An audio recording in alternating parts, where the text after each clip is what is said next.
Let's talk costumes. And I have 15 keys. The only reason why I did that was because I bought the offer. It was like $6 for 5 keys. When they first released this, I was pretty vocal about how I felt about the costumes and what they should do. So I think that they tried to do some stuff. We'll see how things continue to roll out.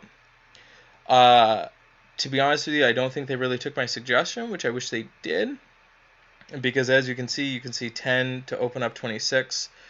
The unfortunate thing about costumes is that I don't really think that they're majorly beneficial to most of the consumers, and it's more of a passive type thing that you can do and collect.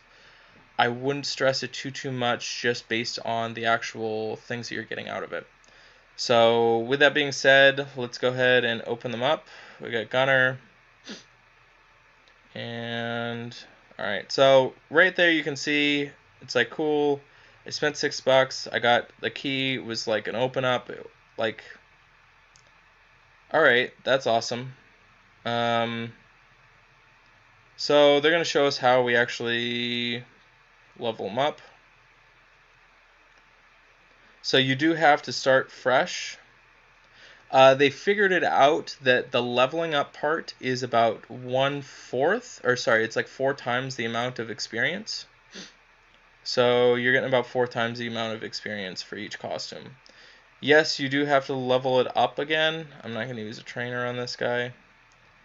And then you're pretty much re-leveling the same hero. It's not too much. It's not that hard to actually level them up and complete them out.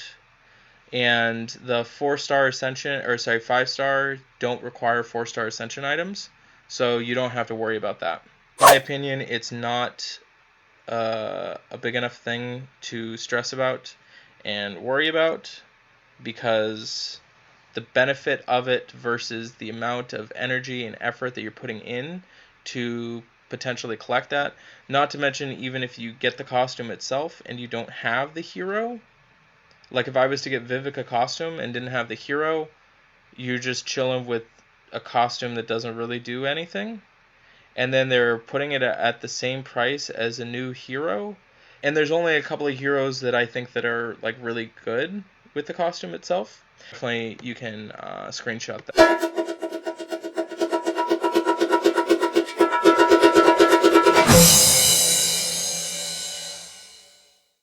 So this shows you actually the differences. So I'm actually going to talk about them. So Liliana, her regular form is 512 to the target. She's a ranger. When you fully customize her out, it shows you actually the differences between the two, which is really cool too. So she does 482 to the target, minus 34 mana generation for 3 turns. So Liliana is actually pretty sweet in her costume form. She also switches over to a cleric, so that could be helpful. So where costumes I think are beneficial come into play when you've got issues with running clerics, or you're switching up the emblems, that type of stuff.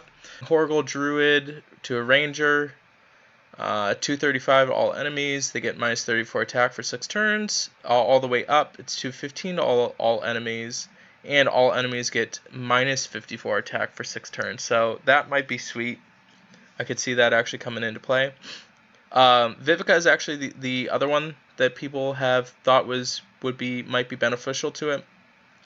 So as you know, she recovers the health, gives the defense, and dispels.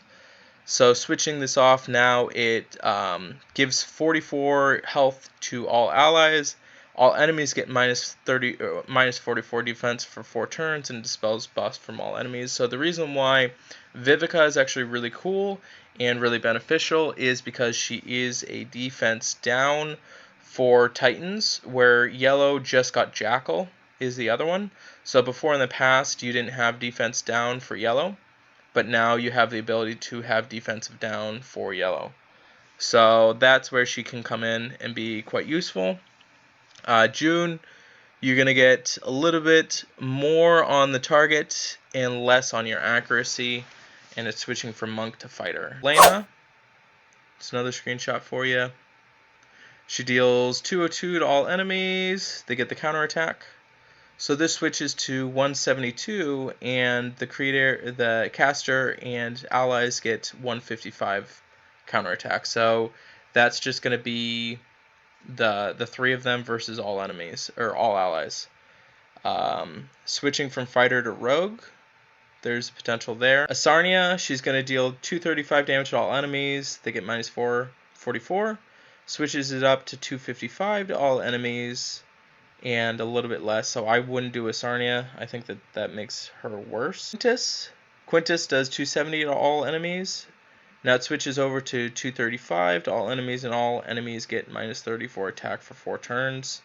So definitely some benefits there. We've got Melindor.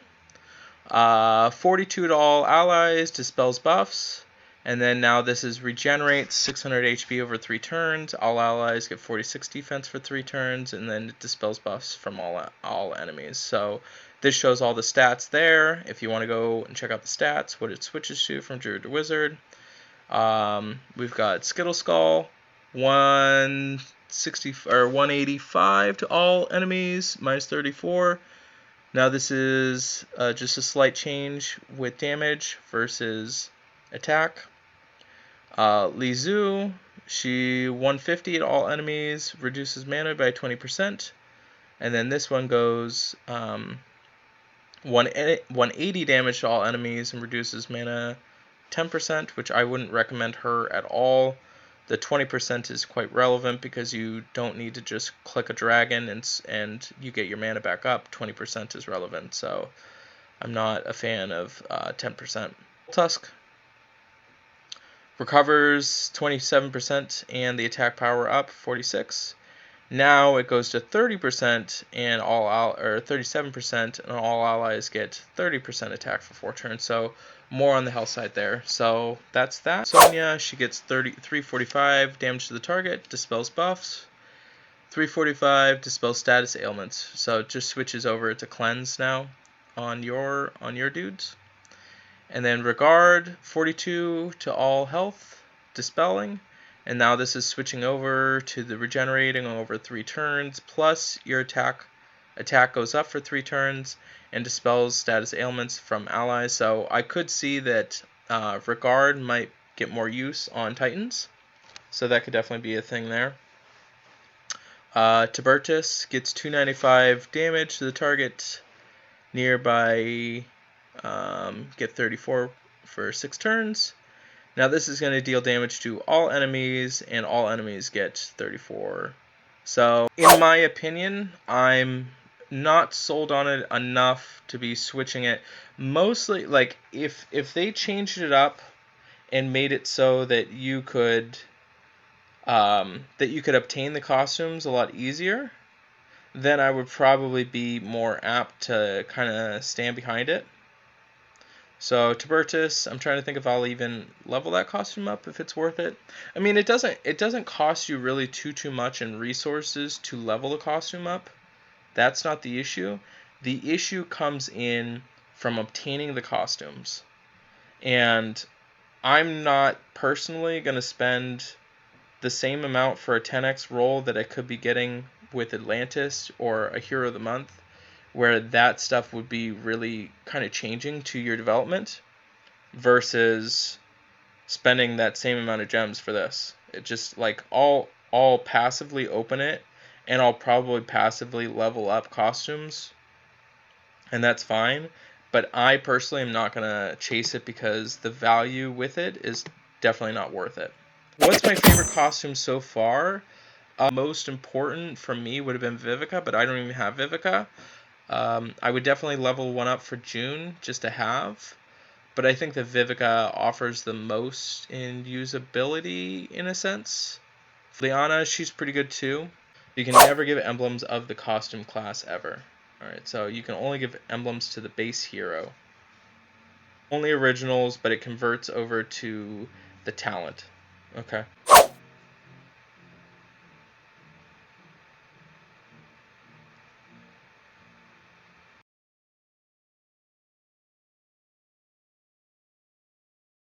Guys, it doesn't make you re-level it up. He's just back. So you just switch between the two. So I didn't lose the levels. You just have to level up the costume once. So let's see. So this costume, though, I need to level up this one. So if you're wondering what happened to your Depertus, you don't have to re-level up the original. You just have that. So that shows you if you have two costumes for the same one, you gotta level up both costumes. But the costumes themselves, I mean, you saw how much I just put into it. You have to pick and choose between leveling up costumes or leveling up new heroes. And right now, I would have much rather made more 3 stars or versatile 4 stars rather than wasted on a costume that I might not use. So just keep that in mind when you're considering doing the costumes, that there is a certain price to it that you have to keep in mind. What do you do with multiples of the same costume? So the use them to level up the costume. My buddy Daniel sent this over. So this is Vivica costume maxed, and this is not the regular Vivica maxed. So you can. It's almost better to get the costume before getting the hero, and you can so if, like, for instance, if I was to get Vivica costume and then get Vivica, it's better to just level up the costume because the costume levels up like 4 times faster and you're still getting the same hero. So that's one cool thing about it. Costumes that we just kind of figured out that was brought to my attention. So as a follow-up to the previous video,